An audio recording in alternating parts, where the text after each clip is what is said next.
Welcome to Hardheaded Podcast. We're excited that you've joined us as we have a conversation. We found that a good conversation allows us to share what's on our mind, whether current events, what's grinding our gears, or our pet peeves. It also allows us to share our top 3, a list of our favorite things on any given subject, most of which are highly opinionated. In closing, we share a good word. Solid friendships are encouraging. Even if we joke and give each other a hard time, our ultimate responsibility is to uplift each other. Our goal is that you'll feel like you're part of the conversation, like you were in the studio with us, and that you feel encouraged after tuning in to our podcast. It's time to join the conversation. And welcome to another Hardheaded episode. We're excited that you're with us today. We are going to, what? What do you want, Chet? I need the book. No, you can't have it yet. So today, we're going to have a special guest of Chet's that Chet's known, and his name is Jodie Stokes, and he's written the book here, The First 20 Years, The Stories of a Louisiana Turkey Hunter. So he's going to be our special guest today. And then our top 3 is going to be top 3 battles in a movie. And then we're going to go on. Open to interpretation. Maybe. We'll have to see. It is open, but it's always open to interpretation and open to arguments. But typically you're the one that stretches the interpretation of what we're doing. Because y'all just aren't clear. And then Troy is going to bring us out with a good word. So anyway, Chet, why don't you go ahead and introduce Jodie for us? Jodie, welcome to the podcast. Hey, thank you. I appreciate y'all having me. I'll give a little bit of background, and actually something I was reminded of today as we go through this background. But Jodie and I we grew up in Central Louisiana. We don't sound alike because I'm an outsider. I was brought in Oklahoma. I was brought imported later in life. Implanted. But Jodie and I grew up in the same community, went to the same high school. I remember being in, I don't know if you remember this, but we were teachers' aides for Mr. Conley there in the band, like your senior year, yes. I believe. Mm-hmm. Yeah, we goofed off a little bit. Long time ago. Lit some things on fire with some valve oil. That's all. Whatever else, had a lot of fun.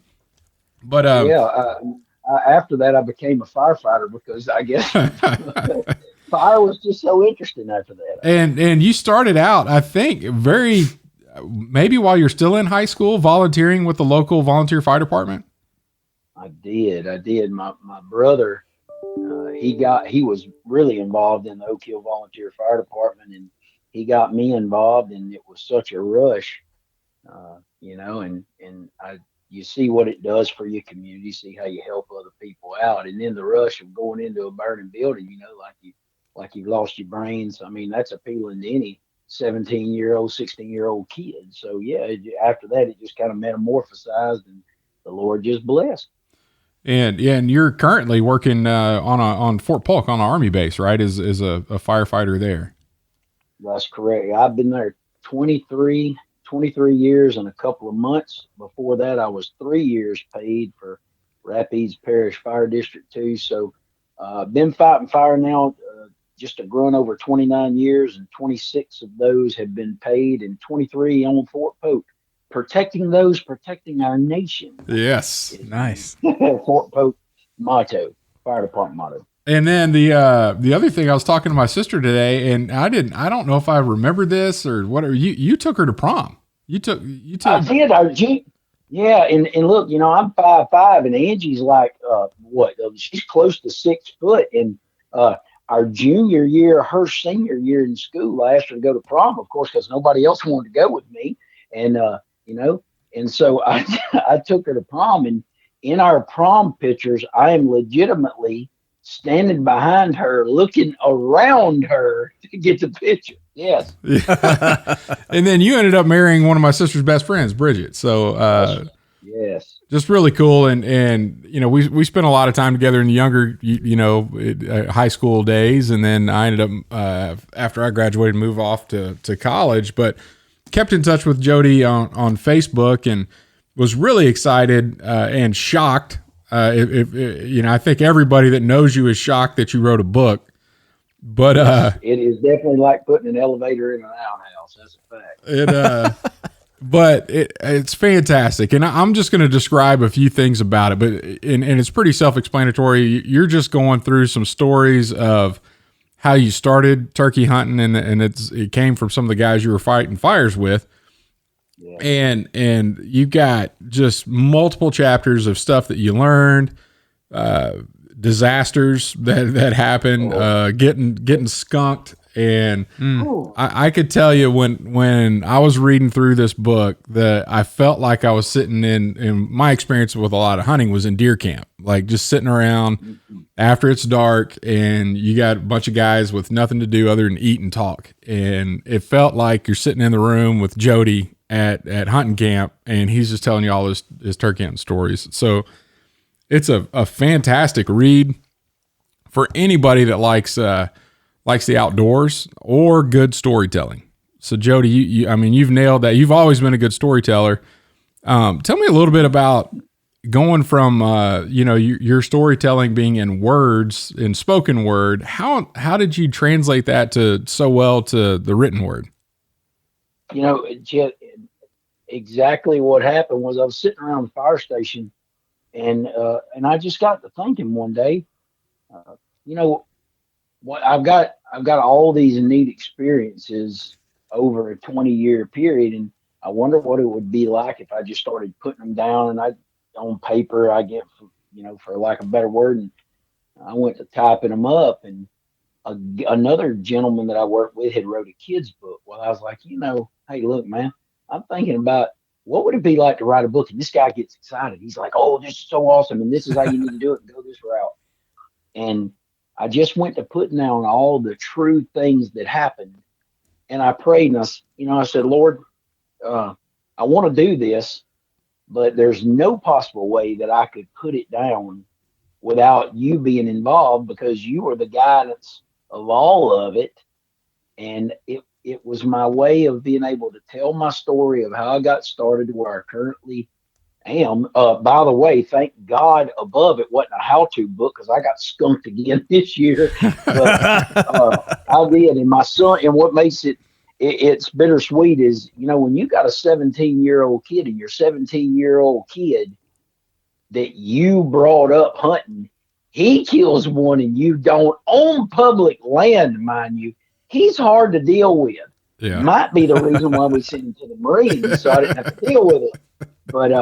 But through that, I just went to tell them the true things of all that happened, and got a chance to put the word of God out there with it too.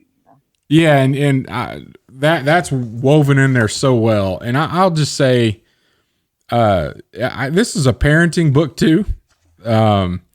Your chapter 25, when you talk about taking Noah out for, I think, the first time. Well, actually, it was a few stories with him right out of the gate. You did a really good job, and we're all three of us are outdoorsmen. We all three have had our kids, out fishing, hunting, and shooting at things. And I actually had stone on a turkey. I don't know.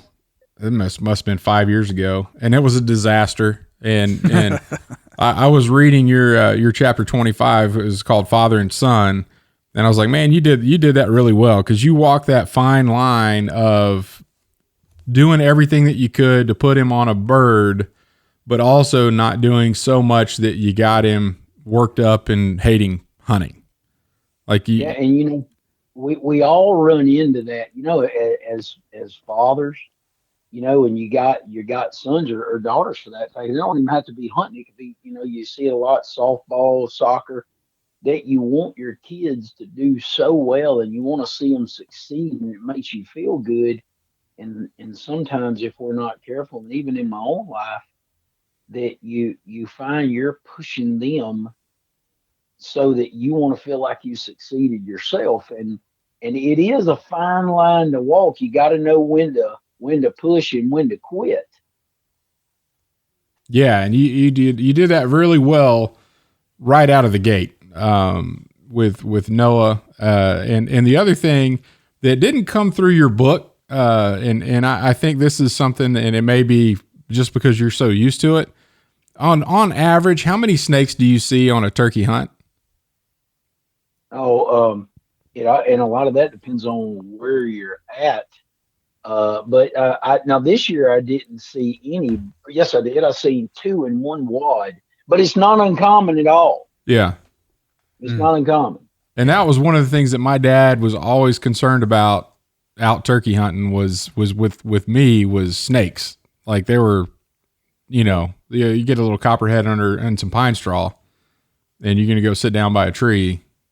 He'd always spend minutes looking around to make sure I could put my hand down or something wouldn't get snake bit. Right. And, and this is good. I got to tell off on myself. In that book, you'll read about me and my buddy Bubba Ducey. Yep. And I get I got to tell you, I tell off on myself. I get so caught up in the bird that I'm not even paying attention to snakes. And we were trying to get back to a landline, and he puts his hand out and he says, hey, stop. I'm like, what? He said, look down, goofy. And when I look down, I mean, there's a big old black water moccasin. I don't know if y'all got water moccasins up there where y'all are. No, we don't. Old black. Okay, well, it's what we call a stump tail. There's a good sling for it. And I mean, they won't be but maybe 2.5, 3 foot long, but they could be as big as around as your forearm. And I was not paying attention. And through my own demise, I guess I'm going to say this, and somebody asked me, said, you ain't afraid of snakes? I said, man, I ain't got time to get bit. I'm trying to go after birds. No, I'm going to say that. And you watch next year, you'll read about 5 foot midget man turkey and get bit in the face. It doesn't take much venom. No, it won't. Yeah, it'll be a quarter of a drop. Just kill a 5 foot man dead. But the only thing, I got a big rear end, so 5'5" and 200 pounds. My weight might have my back on that. You might be able to take a full drop. Yeah, there you go. Yeah, I take a shot, a little bit of shot. They got just enough lard in my butt to help me get to the hospital without dying immediately. Get till somebody gets back. So even though you're raised out in the country, you grew up. I know you grew up hunting because all the Stokes family was in the woods just about every time that you could be. And as soon as squirrel season opened up, you're out there all fall. But turkey hunting didn't come for you until you were introduced to it later in life as an adult, right? Exactly. And, my family, my dad never did anything but squirrel hunt. Then my extended family, I started deer hunting. And look, don't get me wrong. What back in the day, my family was kind of known to be on the outlawish side of the hunting world. And, when I started, nobody that I knew in my family turkey hunted. And, when I first started talking about turkey hunting, told them that I had killed my first bird, I started having one particular relative that was leaving me feathers in October during squirrel season. Now, let me explain to you something. We don't have a fall turkey season, okay? And he wasn't finding them feathers on the ground.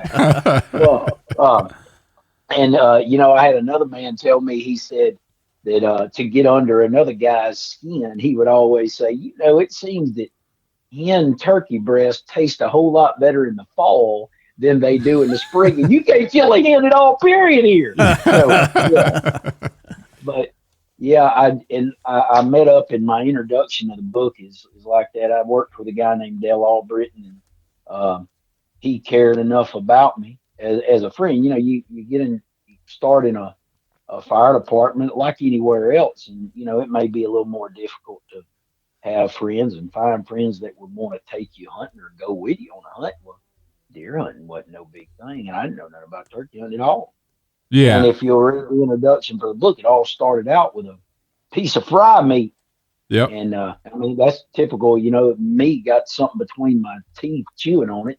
When I probably ought to have tofu instead of something fried like bacon. And he was good enough to take me. And what made it terrible, I say that loosely, you go the first time you ever go turkey and you kill one. Well, you'll see in the book if you read it. Well, I just thought that it was always supposed to be that easy. I mean, heck, on them hunting shows, they piling them up every time you cut the TV on, so it can't be hard, right? Right. And I actually have a story about that, and I don't know if you've ever heard this. Is one my dad told. So my mom's from Ohio, and my dad was raised in Arkansas. And my dad got into turkey hunting back when I was, I don't know, first, second grade. We were still living on the Air Force Base. And every March, my grandmother and grandfather from Ohio would come down to visit. That was their time of the year to come down, hang out with Sears. And, my mom was very particular about, hey, you need to spend time with your in-laws. And, it was right in the middle of turkey season. So Dad wasn't a big fan of that. So he got the bright idea to say, well, I'm going to take my father-in-law turkey hunting. Like that's just what we're going to do. So we can spend time together and I can still get to go be in the woods. Right. So he prepped him, and my mom's dad was not too much of an outdoorsman. He had a couple shotguns and he'd go on a couple of these pheasant hunts, the pen raised deals, but that's a prim and proper hunt. Right. Oh, yeah. And he definitely did not depend upon the woods for food. And, my dad was raised where that's how they got groceries is, they'd go out and, so he a couple phone calls leading up, you need to make sure you wear camouflage. The eyes of a turkey are just amazingly sharp. And if you're going to stand out, if you're not well camouflaged, you got to be still. They're really smart. By the way, we're probably not even going to see a bird while we're out because it's complicated. It's really hard, but I've got a spot picked out. We're going to, go in here. So he got him all prepped up. And then, that night before got him, kind of drew the old map out on a napkin. I'm going to park the truck here and I'm going to ease off this way. You ease off that way. There's going to be this big oak bottom and you need to sit at a tree that has this kind of fork, and I'll call over here and the turkey should come out of the roost and go to you to get to me. But you got to be, just this whole made it a big deal. And game plan. Got it all mapped out. Set his expectations that it wasn't going to be, it probably wouldn't be fruitful. It'd be really exciting if we actually heard one, and if we saw one, it's even better. I'm going to do my best to let you shoot one. And they slip into their spot, and Dad gets out of the truck, eases out and pushes the door closed and leans on it with his hip to shut the door as quietly as possible. My grandpa gets out, slams the door, and is like, "Hey, what did you say?" And he's, my dad's like, "Shh, you got to be quiet. We're hunting now. You got to, and my dad's like, you got to ease your way down this ridge into this bottom. And, by easing, that means take 5 or 10 steps and stop real quietly next to a tree and just kind of see what you," and he said, "I'll be doing that and calling from the other side and see if we can't hear a gobble," all this stuff, So they part ways, and my grandpa literally just starts going through the woods as fast as he can. Doesn't stop, doesn't slow down. And my dad's just like, this is a disaster already. Nothing. And 5 minutes in, pow, shot. And my dad's like, oh my gosh, what did he see a squirrel? He drop his gun. What in the world happened? Did he shoot himself? Yeah. So he comes up over the hill, and my grandpa's walking out with a turkey. This is the easiest thing I've ever done in my life. I was walking down through the woods, and then I heard the commotion up above my head, and this gobbler flew down out of a tree and landed right in front of me and stared at me, and I shot him in the face, He's like, oh no. So then, and I was back at the house. We get back to the house, and then it's all the picture taking, which I love your book, by the way, with all the photographs you have in there, just to drive home the experience and the smiles and the friends that you're honoring by them spending time with you out in the woods. But we do the whole picture thing. And then my dad, for the rest of the afternoon, gets to hear his father-in-law call everybody he knows in Ohio and go through the same story about how his son-in-law thinks his turkey hunting is the hardest thing in the world. And all you got to do is just walk in the woods, and they fly out of trees and you get to shoot them. It's not hard. He even hunted last year and didn't even see a bird. And I'm out here. I just walk through the woods and shoot one, Man, he's putting that sandpaper on him hard. Over and over. And it's like he'd hang up the phone and then he'd dial it again and call another buddy and go through the whole story again. And my dad's like, I'm never taking him hunting ever again, So then I literally still have the picture. There's my grandpa holding the turkey with the fan out, smiling, grin, the ear to ear, and my dad is literally just looking at the camera straight faced, like I don't even want to be here for this. Right. Well, if that picture had sound. Yep. No, that cracked. But I thought about that story while going through some of your stuff too, because you just never know. Every time you step into the woods, you never know what's going to happen. And sometimes it goes unbelievably well, and sometimes it doesn't. That's right. And, I guess that's what makes the pursuit of game so awesome because, first of all, thank the Lord that we live in a country that we can hunt. But what's neat is, and all of you three being hunters yourself, it all can change. It can be the boring, most unproductive day in the world. And you're sitting there thinking, I could be at home reading the phone book or watching paint dry. And then all of a sudden, boom. And 30 seconds later, you got groceries on the ground, Yeah. And not only that, your excitement for it. And I know you had some friends of yours that got you into it, but you've done a pretty good job of being an ambassador to the sport of turkey hunting for your friends as well. And I'm just, it's one of those things, to be honest with you, Chet. It's it's humbling to me that, first of all, the guy never had to take me hunting. He never had to take me to his spot and call me up a bird, because I've looked at that many times and thought, look, I got to confess the sin of selfishness, because I'm thinking, I ain't taking nobody here. This is right. This is my hole. I don't take nobody here. Well, and then you got that, and to tell you, like me and you talked on the phone, for me to write a book is like way out of my element. I'm telling you, look, I'm a high school graduate, and I was a plumber, and then I went to work firefighter, and I'm a paramedic. And to write a book, for me, I walked in after I had my book published, and they said, "Hey, man," said, "there's the author." And I went to kind of looking behind me like, who is he talking about? Yeah. and because, for me, I'm metaphorically speaking, I'm like a guy in a swimsuit with those little arm floaties in the middle of the Atlantic Ocean in a hurricane. I'm way out of my element here. But, all in all, it's being able to tell something where the Lord just blessed. And in the end, my main drive is hope somebody come to know Christ through it. And maybe they can learn something through the book, even though it's not a how-to. Yeah. And well, you're definitely going to learn, like I said, you're not just about turkey hunting. You're going to learn about parenting. You're going to definitely learn about who Jesus is. Every one of the chapters ends with a Bible verse that kind of ties into the story that he just told, which is fantastic. And Jodie, one of the things I'm really excited about is and I was telling when I was talking to Troy and to Matt about this, the ending of the book, your chapter 42. What a way to transition, because your relationship with Christ is threaded throughout your entire book, because it's stories about you and the people that are in your life. But then to really put an exclamation point on it, to just talk about, hey, if you don't know what I'm talking about, let's go through some detail here.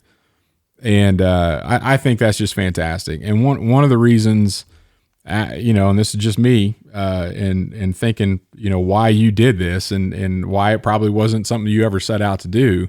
But I think your desire to share Jesus with other people, and you do this by supply preaching and by filling in the pulpit at the church that you go to. And you do it through telling stories, and to be able to document that and have that message out there for people that you don't even know that are picking up your book, for going out there to, just to read about turkey hunting stories. I think that's why this is on paper, is for you to share the gospel, through a passion of yours that bleeds out, to the people that read your stories as well. I mean, they could see your passion, and I just say, God bless you, man. I'm really, really excited that you did this. And been recommended this book already and thought nothing better than to get you on here and let our audience know about what you've done and how much fun it'd be to pick up a book, which is we've got a link to it in the show notes. So if you go wherever you are, if you click on the episode description, you'll see a link to Amazon where you can go buy Jodie's book. So I think it's fantastic, man.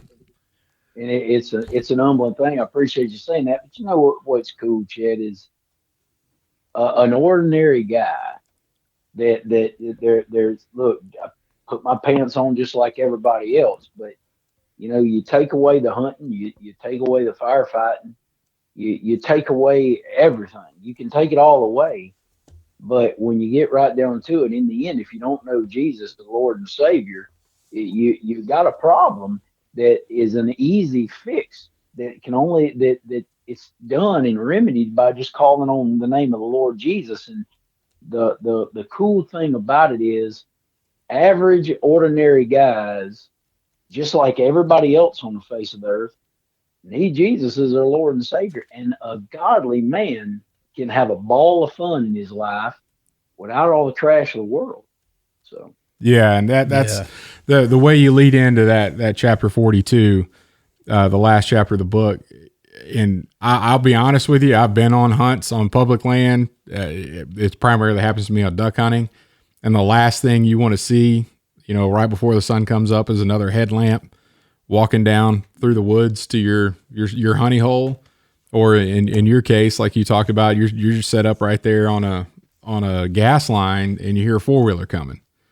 And, you know, typically, you know, is in the word as I am, I typically get frustrated in those scenarios. And he had Jody sitting there on a turkey hunt and had a pipeline worker come up, and next thing you know, that dude's accepting Christ, because it wasn't just about I'm going to wait for this guy to get out of my turkey spot, or I'm going to get up and walk away before he even shows up because he ruined my spot and I'm going to go find something else. He's like, oh, there's an opportunity to meet somebody, and you get to talking, and the guy has a need.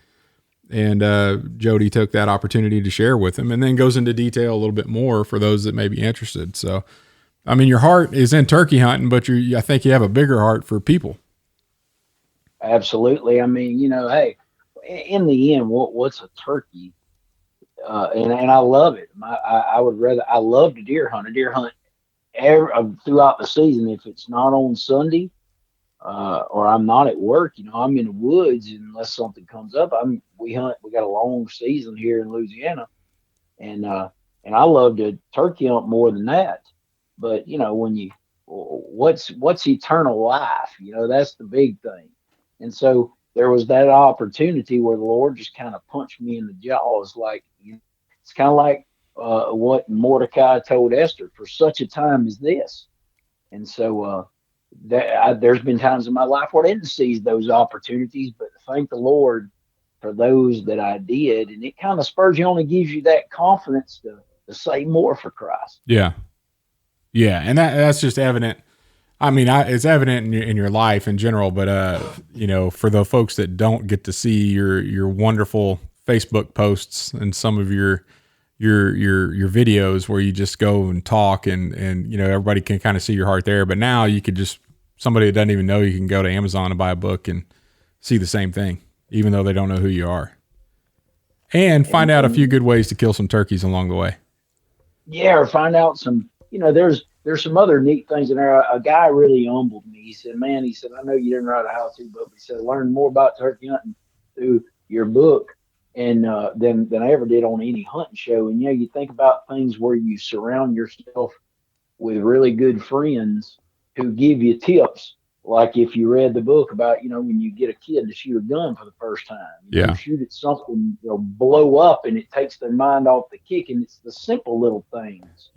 You reminded me that story, because it was blocks of ice that he was getting his kids to shoot. It was a lot more fun. And I took Troy duck hunting up here back when you were living in Louisiana, and we went out to the lake and it was frozen over. Yeah, that was fun. And we found a little place. I don't even think we killed any ducks. We don't think we saw any, or none came in, because the lake was just basically ice. And then he's chomping at the bit. Hey man, do you think think I can just shoot this ice? You think I can shoot it? And sure enough, man, we're out there blasting holes in the lake. Yeah, that was fun. Having a good time. That's the story about getting your kids going with that. Reminded me of that. I had this guy that I met one time, or we worked together at the fire department. He said what they would do is him and his buddies would walk through the woods, and if they wasn't killing anything, there's always seemed like on the old back roads people used to dump their trash. And he said they'd be walking along with their shotguns and come up on a refrigerator, and they would holler "Mafia hit," and they'd go to shoot. Just shoot. So it's things like that bring back the memories that you get to laugh about. Yeah, I think I was out with Salisbury one time duck hunting. Game warden came and checked us while we were hunting, and it's public land, and you could hear just about every group that's within earshot, of a shotgun blast. And, you just kind of rating yourself. How many times are they shooting versus how many times are we shooting? And there was this group that was, I don't know, about 1,000 yards away, and they were in the ducks. Like, we were like, oh my gosh, like how are they getting more birds? We're set up really good, and just about everything was passing us. We were at least getting a shot at. And then a little bit later in the morning, the game warden comes by and he checks us. And we always be polite to the game warden, and we all checked out. And after that, then you start asking questions. And he's like, "Man, you guys are doing good this morning," because we had our ducks piled up right there. And I was like, "Yeah, we're doing pretty good, but we're not doing near as good as that group down the river a little bit." And he's like, "Oh no, that's a bunch of college kids. They're throwing up dirt clods in the air and shooting at them." I was like, my goodness. Well, okay. He's like, "Oh, nobody has near as many ducks as you guys have." I'm like, "Oh, I thought all that shooting was legit." And he's like, "No, they just got bored and started throwing things and shooting at them." Well, one thing's for certain, they ain't no bag living on dirt clods. No, that's true. That's true.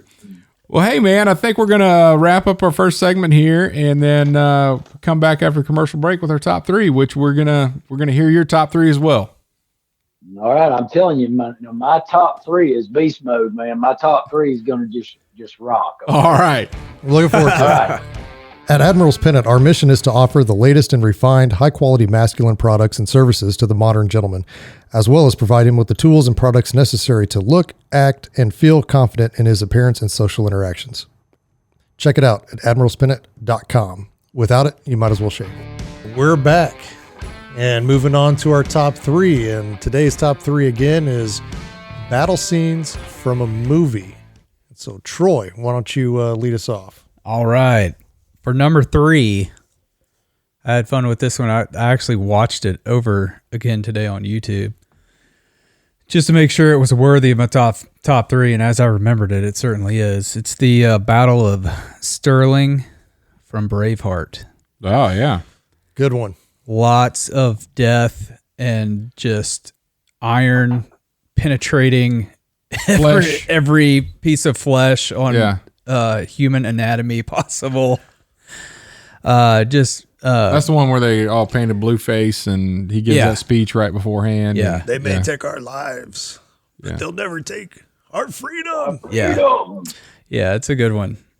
It's a really good one.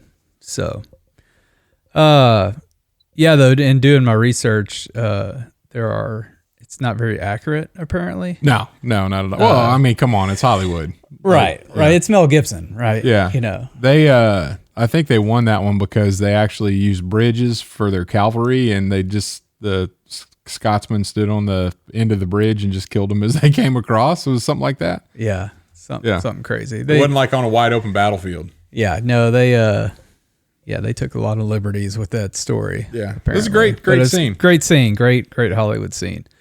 Number two, the Battle of Helm's Deep. Mm-hmm.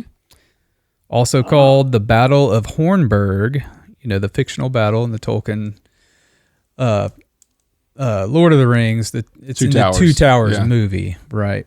So, never seen it. Dude, you were missing out on the Lord of the Rings. Well, and it was kind of funny too, because as I already had my battle scenes picked out, because I came up with this top three, so I already had it in mind when I wrote the top three. But then I went back through and I was like, I kind of wondered what these guys are going to talk about, and that was on a list somewhere that I saw, and there were tons of people that mentioned it. So that might be one that I have to branch out and Well, and watch. here's what we'll do. I've got the DVD of the 3 movies, the 3 Lord of the Ring movies. I'll just get them to you. You take them to your deer camp, and while you're out there, Well, I've updated my camp. I know you got Wi-Fi and the. I have Amazon Prime now. So you still have do you still have a DVD player?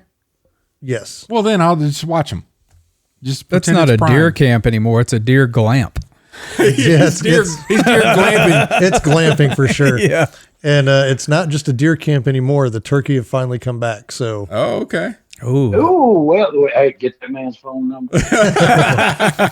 there's quite a few years where the turkey hunting there was spectacular. And then for whatever reason, one year the numbers started to decline, and they've been that way for about the last 5-6 years. Did it dry up out there? Or? No, it was it's a combination of predators and there was a bird flu, some kind of avian flu that came through and killed off a bunch of them, according to the game warden. So, Wow. Yeah, but anyway, so during whenever you're out there, you need to watch these. Yeah, I mean the Battle of Helm's Deep's like almost that whole movie. I mean, Yes. and they're all like 3-hour movies. Yeah. But the Two Towers, I mean, it's pretty much at least 2/3 of the movie is the battle. It's I have incredible. to check it out. It's comedy in there, like it's great. It's good. It's really good. I know a lot of people like it, but it's not typically my genre that I like to watch. So. You'll be all right. You'll be good with it. All right.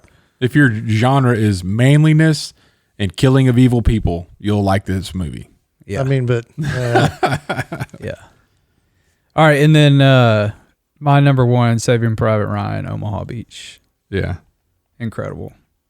cinematic masterpiece. Cinematic masterpiece. And of all the, I read an article that said of all the veterans that they interviewed after watching it, said it was 100% accurate. Like it was just. Yeah, and it was I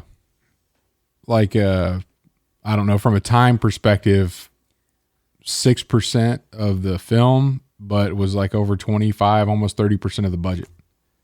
Yeah. I believe it. They spent a lot of money to make that happen. Yeah. And it's incredible. One of the, And that my number 1. So that day right there will always hold a place for me, because that same day, that's my grandfather. June 6th. Yeah, my grandfather was landing on that beach that day and survived all of that. Mm-hmm. For me to be injured on that same day, many years later. So Which injury?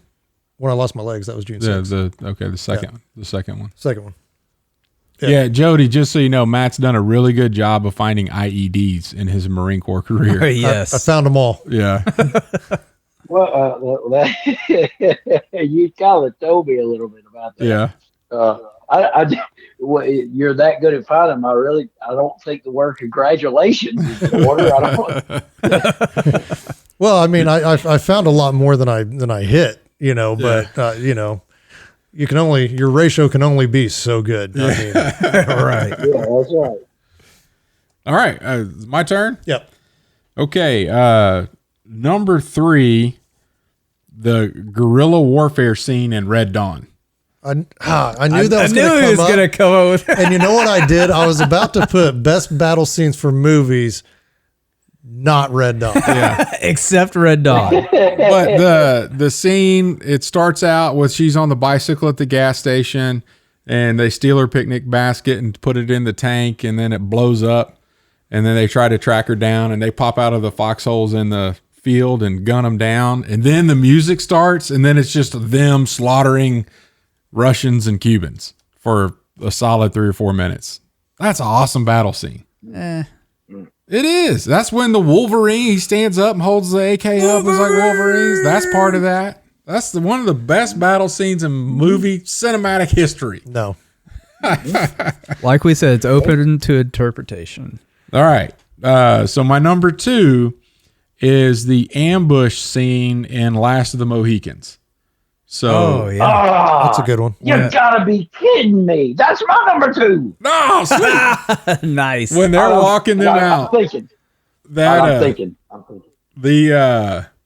the scream from the trees when they all start yelling, and oh man, I'm telling you, that scene, that's just the way they shot it too from way up above. Yeah, that's a good movie too. The Yeah. whole thing's good.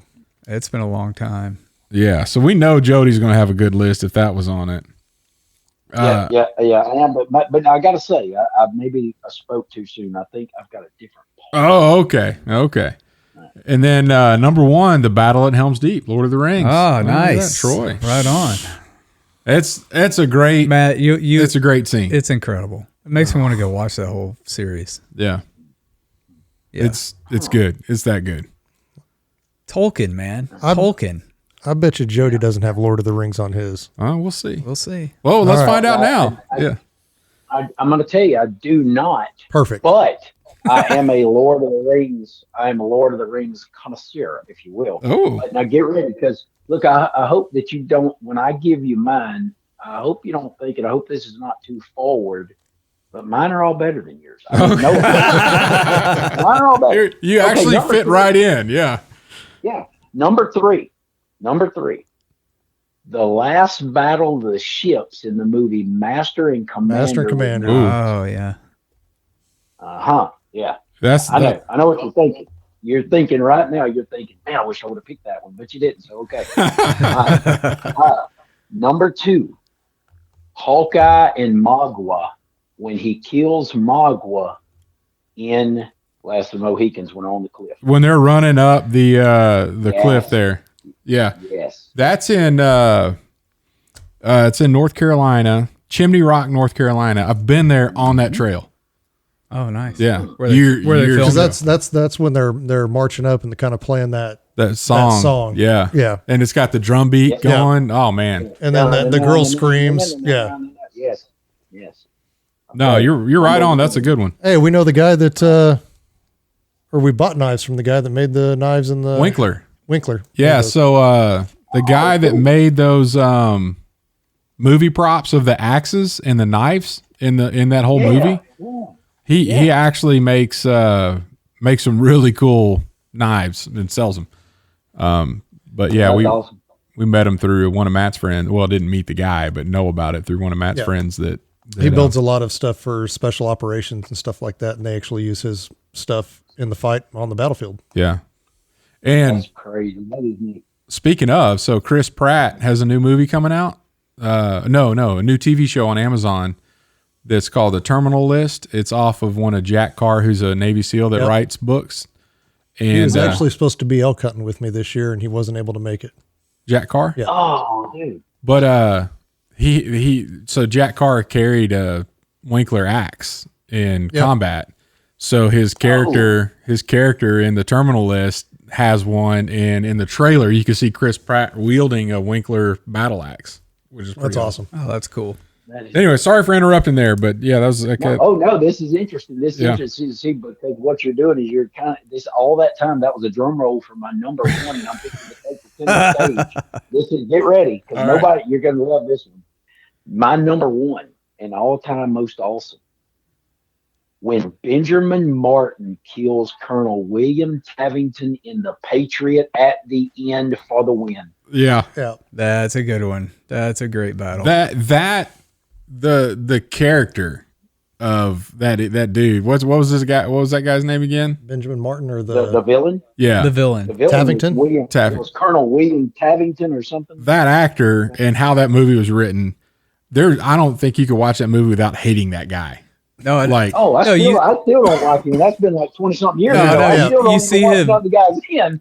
yeah, you see him show up in another movie, you're like, I hate that I guy. don't like him, man. He's so And you know evil. what? He wasn't the original that was cast for that. I just read that like a couple of days ago that he wasn't the original cast member for that, but something didn't work out.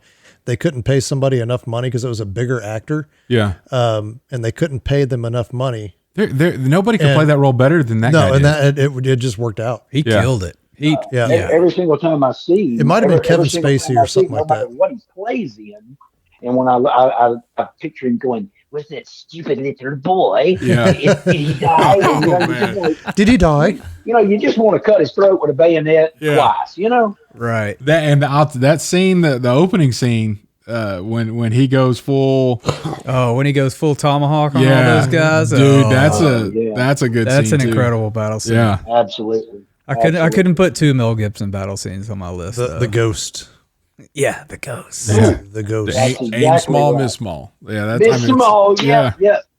That's great. Man, that's good stuff. Man, that's such a good That's movie. that's one of my top all-time favorite movies. I don't know how many times I'm I've gonna seen have to that. rewatch that. It's now, so too. good. So good. But you sit back and you watch that show and you think, if somebody did that to my family, I kind of think I could relate, Right. but Yep. Yeah, That's hard. that's a strong top 3, Jody. Good Yeah. job. Thank you. I would say that I called 50 people to get them to help me, but I actually did that one on my own. You're right. That was good. I won one. Okay, but we got one more, right? Yeah, we got Matt's. Yeah. So nobody's done this today. Honorable mentions. I've got Ooh. 3. But I was going to let everybody get through. I didn't want to take up a whole bunch of them. I was Okay. gonna let everybody get through theirs. So Oh. honorable mentions. Karate Kid. When Mr. Miyagi takes on all 5 members of the Cobra Kai. Is that really a battle? That's a battle of life and death. That's a street fight. You have a 70-year-old man whooping some high school karate. After jumping off of like an 8-foot chain link fence to start it. Yeah. Yeah. That was awesome. Johnny Bobby, get him. Yeah. Funny. I got that movie memorized forward and backward. Karate Kid 2. The final battle scene when they pull out the little drums and Yeah. Honk. Yeah. and then honorable mention number 3, Karate Kid 3. When they're in the dojo and he kicks Terry Silver into the glass and the paint spills all over him and he just stands there and goes, "Whoa." Yeah. It's like, I don't need none of your fancy moves. I just kick the crap out of you.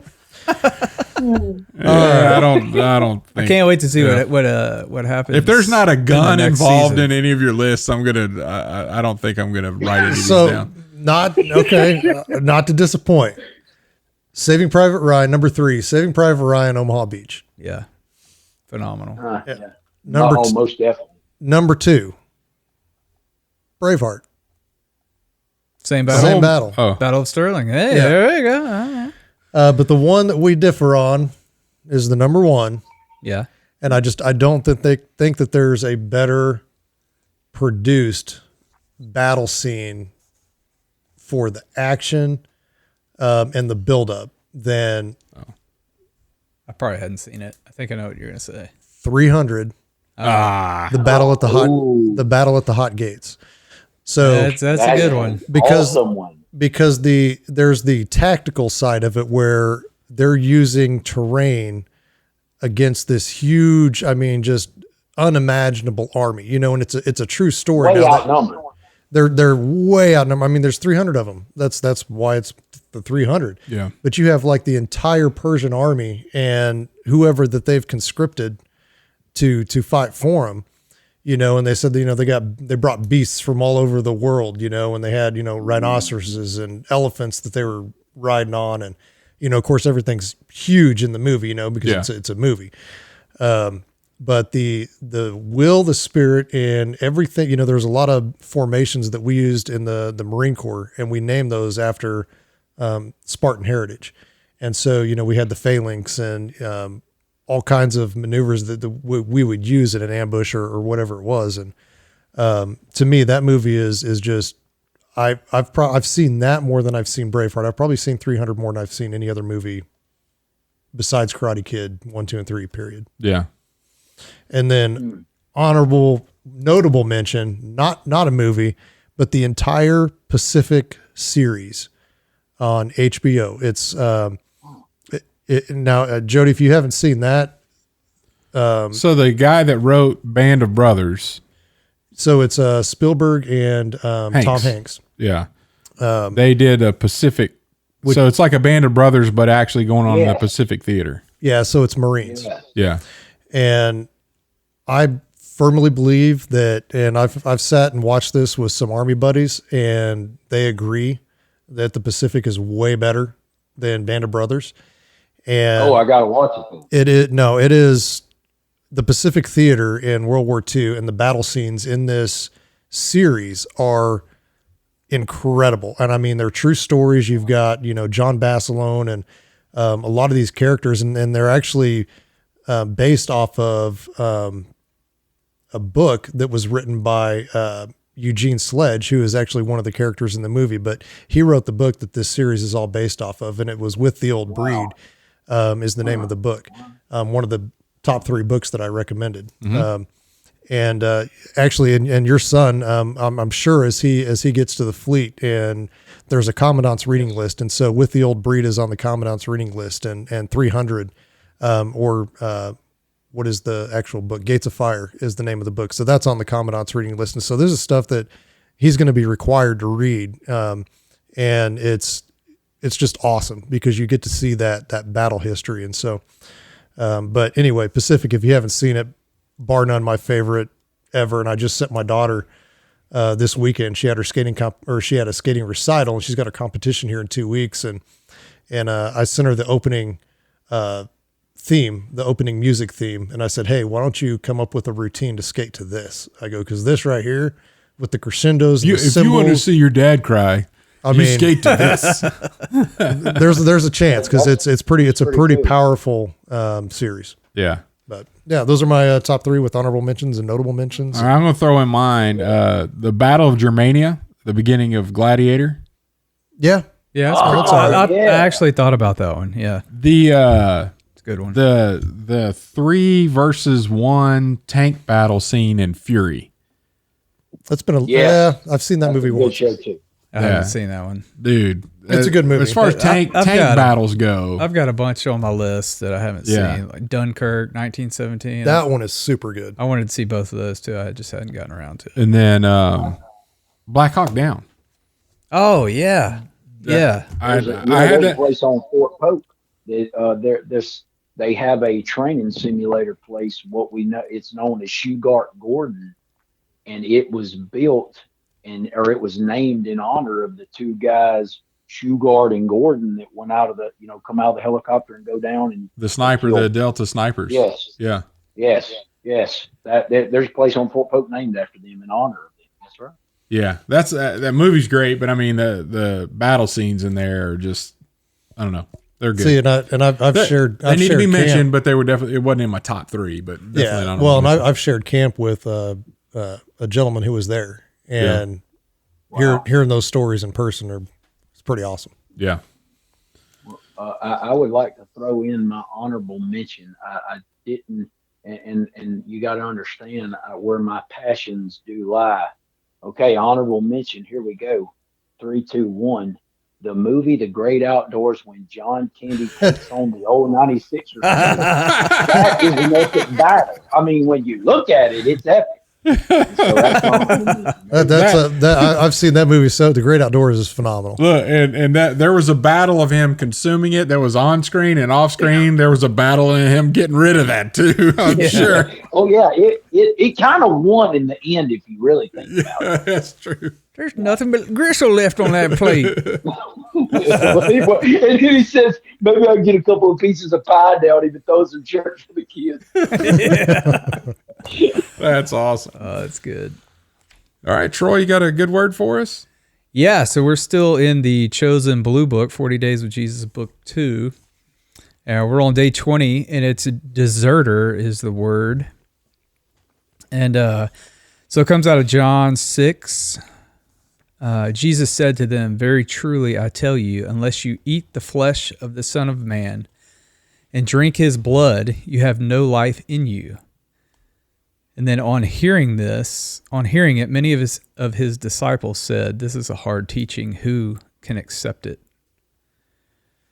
And so then in the book, they kind of do a reporter asking, questions about what just happened, kind of on the scene type of deal. And the guy he's interviewing is deserting and leaving, because he just can't, he doesn't understand the teaching and talking about eating flesh, and it's just kind of crazy. But my wife wants to stay with him, so I hope she just doesn't get hurt in the end of all this when this crazy cult leader is telling all these people that they can eat his flesh and everything.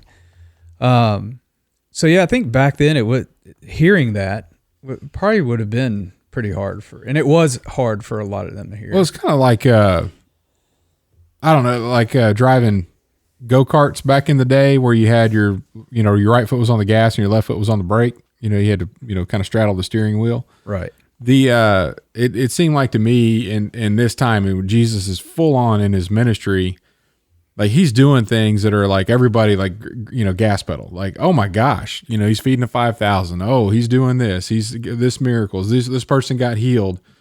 And then that group would get overwhelmingly large. And then Jesus would hit that brake, and just say, hey, this is more, I'm not a sideshow. Like this is the real deal. Right. And then people would leave, cause they weren't there for the right reasons. And a lot of times, and I just think that we're seeing it here. He got on the boat after feeding the 5,000, right? And I got to get out of here. There's too many people. We got to go, but they still followed him. And then he's like, whoa, hold on here. I'm going to tell you something that's real, maybe a metaphor, but at the same time, and all the people that were there for the sideshow were like, okay, I'm not here anymore. I'm checking out. Yeah. They weren't there to understand. They were there for the spectacle. Yeah, for the spectacle. And maybe they could get something out of it. And like you brought up, I think last week, people came to get fed. Hey, I want to get a good meal. This, they had bread and fish last time. Let's see what they got this what's time. going on. There's people that do that in church all the time. Hey, we're going to have a big meal after service today. And you got like 500 to show up. You're Baptist, right? Yeah. That's you're going to have food. Church. I heard a pastor, my former pastor, that stayed with our church for 19 years. He made a really awesome statement one time. He said, if you want to grow a church, preach on salvation. If you want to lose a church, just preach on Christian doctrine. Because nobody's really got a problem with hearing, hey, you need Jesus and you can ask him into your heart. But then when you take those same people and you start preaching on the doctrine of what it means to, after Christianity, what does it mean to go further? Well, nobody wants to hear like, no, you're not supposed to do that. Yeah, what do that. Love your neighbor.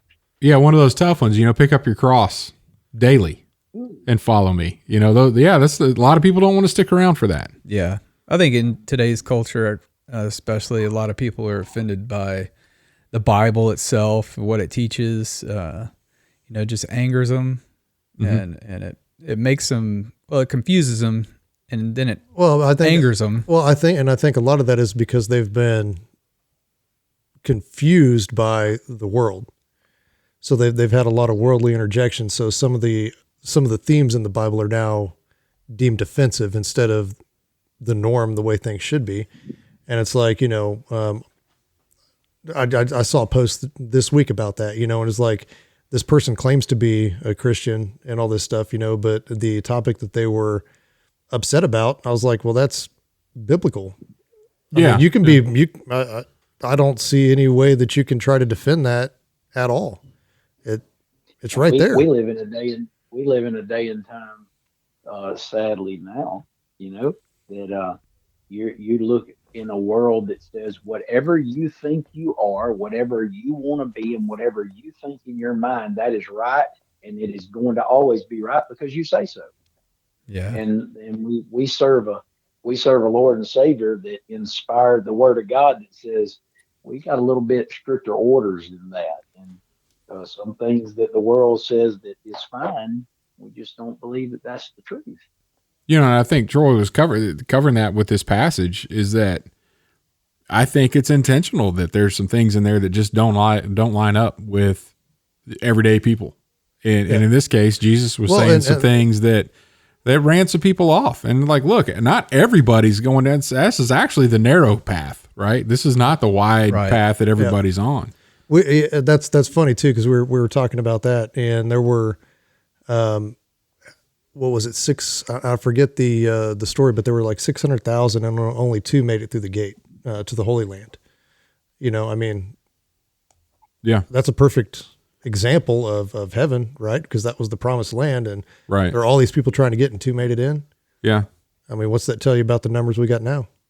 You know, that makes you think like that's a really small. There's a lot of people that don't want to give up their perceptions, their thoughts, their selfishness, they want to live their lives their way. And that's not what the Bible calls for. Yeah. You know? Well, that's why they get mad at the Bible and people teaching it, because they don't want to give up their selfish ambitions, and it exposes darkness, right? Yeah. When you start reading truth and it just shine the light of the world will shine out all the darkness. So, and I've never read anything in the Word yet that by following it hurt me as a person.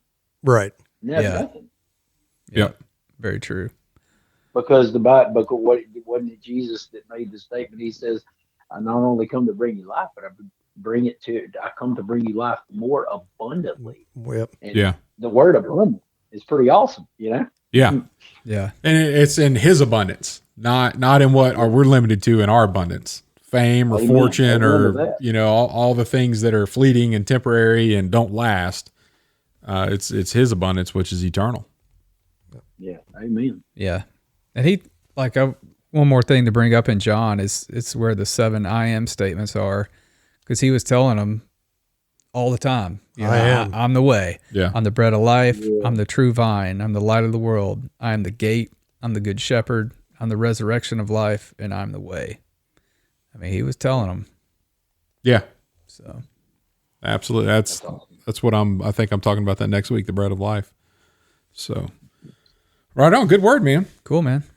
All right. Well, appreciate it. Thanks, Troy. Jody, appreciate you being here. Yeah. And that's the first 20 years, the stories of a Louisiana turkey hunter. You can find that on Amazon.com. And man, it's on Prime. I got it the day after I ordered it. And it's just a great read, a quick read, and fun. So if any of you buddy that's out there listening that wants to hear some good stories, they're good stories, even if you don't know about turkey hunting. But if you've ever been in a hunting camp and just enjoy the jawing and the learning and the picking on people and having a good time with each other, then this is going to take you right there when you open the pages. So, and guys, I can't tell you how much I appreciate it. I have had a ball of fun doing this. I got to say, this is my first podcast, and this was really, really cool. And I appreciate the opportunity to share about Jesus more than anything. And thanks for the plug for the book. It was awesome. Thank you. Absolutely, Jody. We'll be in touch. And if I'm sure you're okay with this, if anybody out there listening that gets on Facebook and looks up, you know, Jodie Stokes, you'll see a picture. We'll have a picture of you on the YouTube version of this, but you know, following you on Facebook is a really good thing. It's a good blessing. See what's going on in your life and how you share there too. So, you know, praise the Lord. Right now, you know, to what Matt, you're the Marine, Matt, is that right? Yeah. Well, thank you for your service, and you know, who knows? There might be some days I might have to call and say, Chet, I need Matt's number. I need to cry on Matt's shoulder. I ain't heard from my baby boy, but no, thank you. I just want to say thank you for your service, and here lately, it's been posts about my son and him getting to where he needs to go. But I can tell you, I try to make sure that the book, a kid could read it. There's nothing offensive in it that anything like that. And yeah, send me a friend request. It's Jody with a Jodie. My mom and dad spelt my name like the girl. It was definitely not my idea. Nice. Yep, Jody Stephen, Stphen, and that's a whole nother story in itself. We probably don't have time. Hey man, we'll have you back on to hear the second 20 years whenever you write that book. That's right. Oh yeah, you know, I've been thinking about maybe getting my relatives involved in writing the true unadulterated stories of what really happened at all those years at the deer camp. But I'm afraid that nobody would want to tell the real stories, and thank God the statutes of limitations. No, I was going to say statute of limitations over. You're good. Yeah. The game warden, as my dad was a kid, walking around town, the game warden would always seek him out and ask him if he's had any of that good squirrel and dumplings that his dad cooks. And he'd do that in the summertime because he was trying to find out if my grandpa was shooting him out of season. So my dad was already coached. You don't give the game more than any information. Yeah, that's right. Don't tell them nothing. Don't tell them nothing. All right, Jody, you have a great rest of your day, and thanks for joining us on the episode today. Thank you, fellas. Appreciate it. Love y'all. Thanks for listening to the Hardheaded Podcast. Don't forget to share this podcast with others to help us get the word out. Also, if you haven't yet, please rate and review the show. This helps our podcast show up in other people's suggested shows that may or may not have listened to us before. Thanks for listening, and we'll see you next week.